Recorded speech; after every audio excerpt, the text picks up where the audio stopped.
আসসালামু আলাইকুম। কথা নাহিয়ান স্বাগত জানাচ্ছি এনটিভির রাতের খবরে। ক্রাউন সিমেন্ট শিরোনাম দেখছিলেন, এবার নিয়ে যাব পুরো খবরে।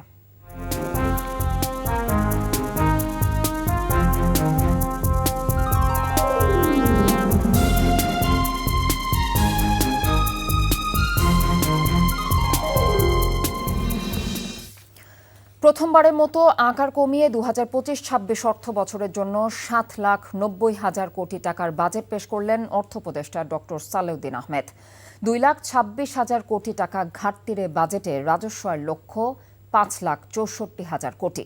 জাতীয় বার্ষিক উন্নয়ন কর্মসূচিতে ব্যয় ধরা হয়েছে 2,30,000 কোটি টাকা। স্বাধীন বাংলাদেশের 55তম বাজেটে নজিরবিহীন আয় ব্যয়ের পরিসংখ্যান সহ বিভিন্ন দিক তুলে ধরছেন সেলিম মালিক। প্রিয় দেশবাসী, আসসালামু আলাইকুম। জুলাই আন্দোলনে বদলে যাওয়া বাংলাদেশের নতুন বাস্তবতায় জাতীয় সংসদের বাইরে বিটিভির স্টুডিও থেকে 2025-26 অর্থ বছরের বাজেট পেশ করেন অর্থ উপদেষ্টা ডক্টর সালেউদ্দিন আহমেদ। শ্রদ্ধায় স্মরণ করছি গত বছরের জুলাই আগস্ট মাসের বিপ্লবের অকুতোভয় শহীদগণ। বৈশ্বিক ও অভ্যন্তরীণ নানা সংকটে স্বস্তির জায়গায় নেই বাংলাদেশের অর্থনীতি। এমন বাস্তবতায় ইতিহাসের প্রথমবারের মতো সংকোচনমূলক বাজেট দিল অন্তর্বর্তী সরকার। 7,000 কোটি টাকা কমিয়ে অর্থ উপদেষ্টা পেশ করলেন 7,90,000 কোটি টাকার বাজেট। বাজেটের 2,45,000 কোটি টাকা ব্যয় করা হবে উন্নয়ন খাতে, আর বাকি 5,60,000 কোটি টাকা খরচ হবে সরকারি কর্মচারীদের বেতন ভাতা, ঋণ পরিশোধ সহ নানা উন্নয়ন খাতে। বিগত সরকারের সময় লাগামহীন দুর্নীতি ও বাজেটের উন্নয়ন বরাদ্দের 2,30,000 কোটি টাকা খরচ করা হবে এডিবির আওতায় রাস্তাঘাট ও নানা অবকাঠামো নির্মাণে, আর বাকিটা সরকারি বিশেষ প্রকল্প, কাজের বিনিময়ে খাদ্যের মতো কর্মসূচিগুলোর জন্যে। আগামী 3 বছরে আরো 15টি শিল্প অনুন্নয়ন বরাদ্দের মধ্যে সরকারি কর্মচারীদের বেতন ভাতার পাশাপাশি নানা খাতে ভর্তুকি ও সামাজিক নিরাপত্তায় ব্যয় করা হবে 3,76,783 কোটি টাকা। এছাড়া দেশের ব্যাংকগুলো থেকে আগের নেওয়া ঋণের সুদ পরিশোধ করা হবে 1 লাখ কোটি টাকা, আর বিদেশি ঋণের সুদ পরিশোধে খরচ করা হবে আরও 22,000 কোটি টাকা। Integrated power sector master plan তৈরি করা হয়েছে। বাজেটের এমন সুবিশাল খরচের বিপরীতে রাজস্ব আয়ের লক্ষ্য ধরা হয়েছে 5,64,000 কোটি টাকা। এর মধ্যে এনবিআর তার কর কাঠামো থেকে রাজস্ব যোগান দেবে 4,99,000 কোটি। এছাড়া এনবিআর বহির্ভূত কর থেকে আসবে 19,000 কোটি টাকা। এত টাকা আয়ের পরও বাজেট ঘাটতি থাকবে 2,21,000 কোটি। অনুদান না পেলে ঘাটতি দাঁড়াবে 2,26,000 কোটি টাকায়। আর বিশাল এই ঘাটতি পূরণে দেশীয় ব্যাংকগুলো থেকে ঋণ নেওয়া হবে 1,04,000 কোটি টাকা। সঞ্চয়পত্র বিক্রি ও অন্যান্য খাত থেকে আসবে 21,000 কোটি টাকা। এছাড়া বৈদেশিক ব্যাংকগুলো থেকে 1,35,000 কোটি টাকা ঋণ নেওয়ার লক্ষ্য নির্ধারণ করেছেন অর্থ উপদেষ্টা। কৃষি উৎপাদনকে উৎসাহিত করালে কোনো স্বাভাবিক ব্যক্তির কৃষি হইতে আয় অনধিক 5 লক্ষ টাকা পর্যন্ত করমুক্ত রাখা হয়েছে। অন্তর্বর্তী সরকারের 10 মাসেও অর্থনীতিতে পুরোপুরি স্বস্তি ফেরেনি, তাই কমানো হচ্ছে প্রবৃদ্ধির লক্ষ্যমাত্রাও। 1.25% কমিয়ে লক্ষ্য নির্ধারণ করা হয়েছে 5.5%। আর বাজারে নিত্যপণ্যের দাম কমানোর ব্যাপারে বাজেটের নেই নতুন উদ্যোগ। মূল্যস্ফীতির লক্ষ্য আগের সেই 6.5%। মূল্যস্ফীতির সাথে এই লড়াইয়ের ফলে আমাদের জিডিপি প্রবৃদ্ধির অন্যান্য বছরের তুলনায় কিছুটা কম হতে পারে। খরচ কমিয়ে নজিরবিহীন চমক দেখানো এই বাজেটকে সাধারণ মানুষকে স্বস্তি দেবে? ঋণ করে ঘাটতি মেটানো আর রাজস্ব আর সীমাহীন চাপ তো সে কথা বলে না। অন্তর্বর্তী সরকারের বাজেট কেবল একটি হিসাবের অঙ্ক নয়, বরং নিরীক্ষার এক বড় পরীক্ষাও। আর এই পরীক্ষায় কতটা সাহস দেখাতে পারবেন অর্থ উপদেষ্টা, সেটাই সবচেয়ে বড় প্রশ্ন। সেলিম মালিক, এনটিভি নিউজ, ঢাকা। 2025-26 অর্থ বছরের বাজেটে বার্ষিক উন্নয়ন কর্মসূচি বা আইডিপির জন্য বরাদ্দ দেওয়া হয়েছে 2,30,000 কোটি টাকা, যা চলতি অর্থ বছরের এডিপি থেকে প্রায় 35,000 কোটি টাকা কম। খাতভিত্তিক বরাদ্দের মধ্যে অগ্রাধিকার ভিত্তিতে চলতি অর্থ বছরের চেয়ে নতুন অর্থ বছরের প্রস্তাবিত বাজেটে বরাদ্দ বাড়ছে শিক্ষা, স্বাস্থ্য এবং কৃষিতে। আর বরাদ্দ কমানো হয়েছে জ্বালানি, বিদ্যুৎ এবং পরিবহন ও যোগাযোগ খাতে। এছাড়া সামাজিক নিরাপত্তা খাতের আওতায় বাড়ছে উপকারভোগীর সংখ্যা এবং ভাতার পরিমাণও। সার্বিকভাবে বাজেটে কোন খাত কতটা গুরুত্ব পেল তা তুলে ধরছেন আরাফাত ইসলাম। প্রিয় দেশবাসী, ক্যাশলেস সোসাইটি 2025-26 অর্থ বছরের জন্য 7,90,000 কোটি টাকার বাজেট পেশ করেছেন অর্থ উপদেষ্টা ডক্টর সালেউদ্দিন আহমেদ। এবারের প্রস্তাবিত বাজেটে বেশ কয়েকটি খাতে গুরুত্ব বিবেচনায় চলতি অর্থ বছরের চেয়ে বরাদ্দ কিছুটা বাড়ানোর প্রস্তাব করা হয়েছে এবং অনেক খাতে কমানো হয়েছে। এবার শিক্ষা খাতে বরাদ্দ বাড়ছে। প্রস্তাবিত বাজেটে শিক্ষা খাতে মোট বরাদ্দ রাখা হয়েছে 95,644 কোটি টাকা। চলতি অর্থবছরের প্রস্তাবিত বাজেটে এ খাতে বরাদ্দ ছিল 94,710 কোটি টাকা। সেই হিসাবে শিক্ষায় বরাদ্দ বেড়েছে 935 কোটি টাকা।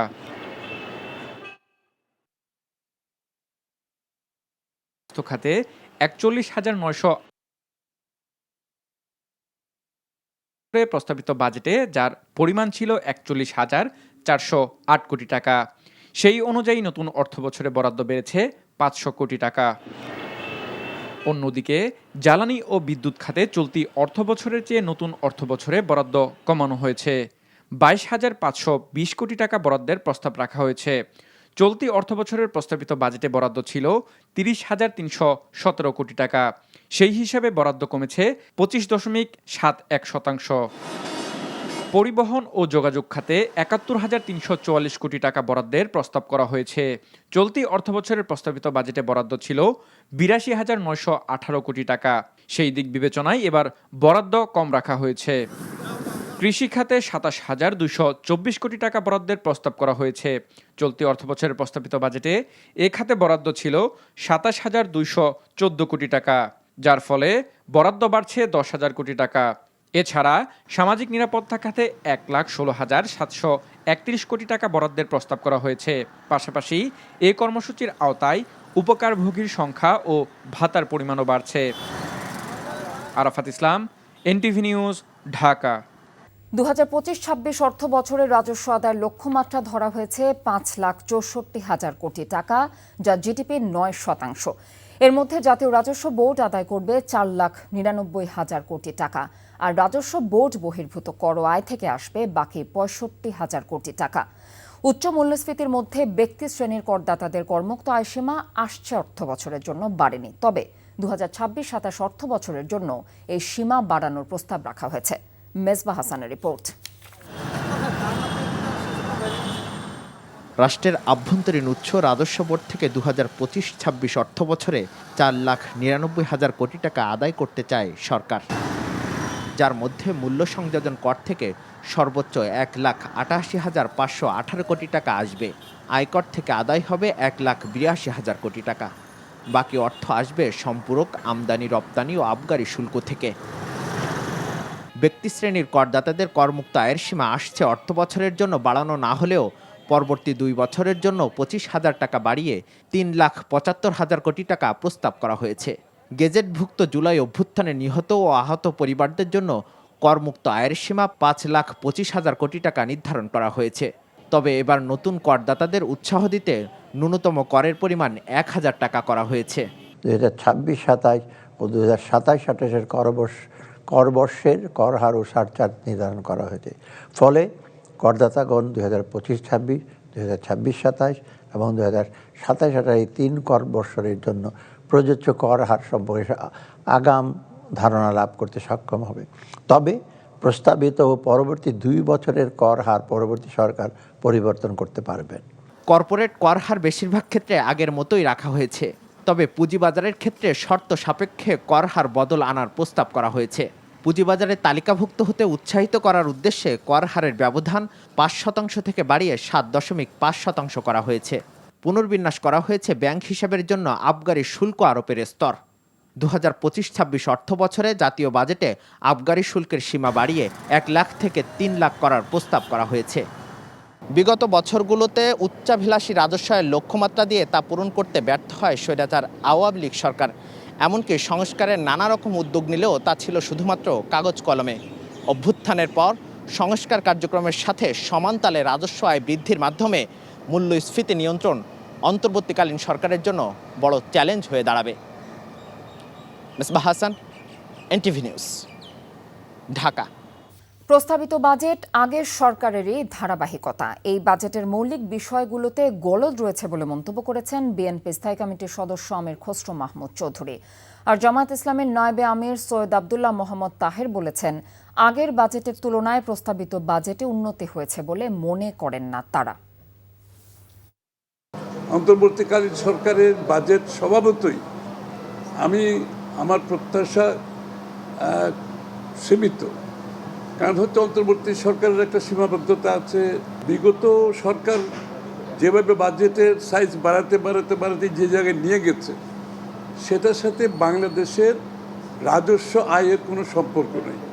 আমাদের রাজস্ব আয়ের সাথে আপনার বাজেটের সাইজের একটা সম্পৃক্ততা থাকা উচিত ছিল। আমি মনে করি সেটা হয়নি। আগের বাজেটেরগুলোর তুলনায় খুব বেশি ইমপ্রুভ করছে এটা আমাদের কাছে মনে হয়নি। তবে কোনো কোনো ক্ষেত্রে কিছুটা ডিফারেন্স আছে, যেমন বাড়তি বেহুদা খরচের ব্যাপারে, তারপরে বেশি অধিকতর ঘাটতি বাজেট সেটা এগুলো এখানে একটু কম আছে।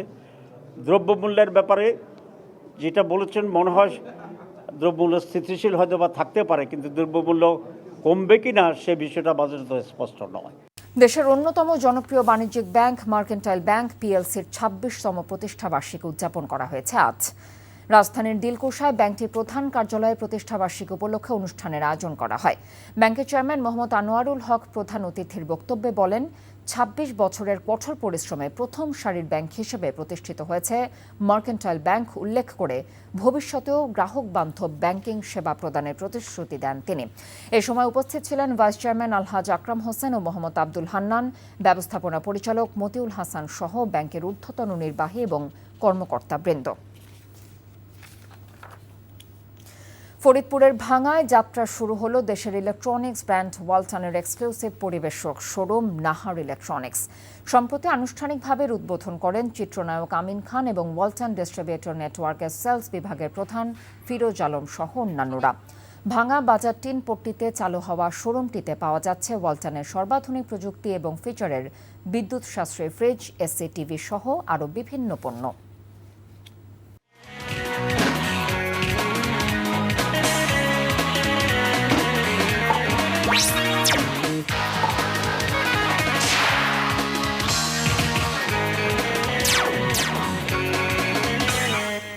এবার স্পানি প্রিমিয়ামটি খেলার খবর। ফুটবল ঢাকায় ফিরে জাতীয় স্টেডিয়ামে অনুশীলন করলেন বাংলাদেশ দলের সবচেয়ে বড় তারকা হামজা চৌধুরী।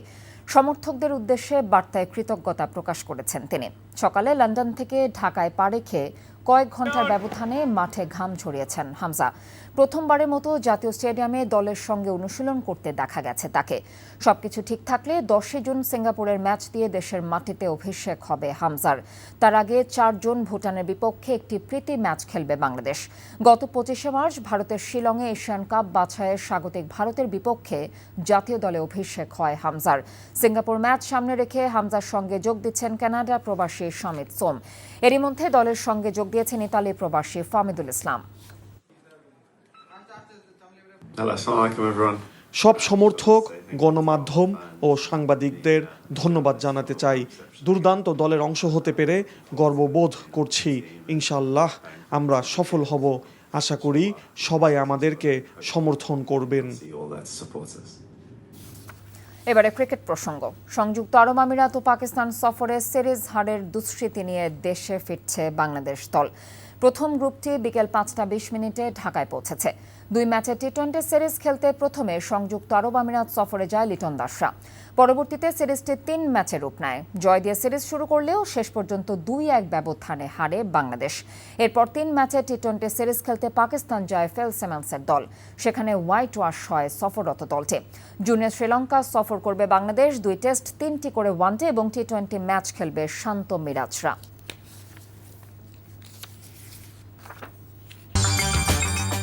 এ ছিল এনটিভির রাতের খবরে। এই খবরের ভিডিও সহ আপডেট জানতে ভিজিট করুন এনটিভি অনলাইন www.ntv.com।